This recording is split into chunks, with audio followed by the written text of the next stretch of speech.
Salut et bienvenue sur la chaîne du Tracker des livres. Aujourd'hui, on va parler de ce bouquin. Des pas sous la cendre de Laurent Scalese aux éditions Pocket Thriller. Un roman différent. Le 36 est en ébullition. Les huiles sont en surchauffe et demandent des résultats. Une des plus grandes séries de braquages parisiennes ces dernières années est en cours. Sans violence, ils entrent, détroussent et repartent. Pas d'indice, rien. Et en plus, la chef de la bande taquine le patron de l'enquête. Et puis, il faut reconnaître que la casseuse du siècle, comme l'appellent les journalistes, dégage une certaine élégance et titulaire romantique.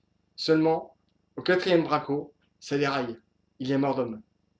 Serge Gardella rentre dans la danse. Il a peut-être une idée.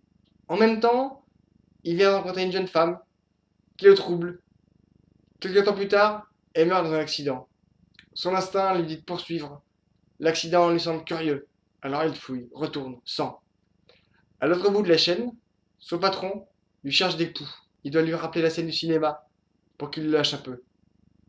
C'est une drôle d'histoire qui commence par des braquages de compète et qui nous envoie aux États-Unis en pleine réserve indienne. Un polar surprenant, urbain, rugueux et noir. Ça commence par du braquage, puis ça se poursuit en interne. On est des deux côtés de la barrière, du côté des braqueurs, du côté de la police. Et on voit les actions qui se déroulent des deux côtés. On est en plein dans les braquages avec la bande. On comprend peut-être un peu mieux au fur et à mesure ce qu'ils font et pourquoi ils le font, qui sont ces personnes.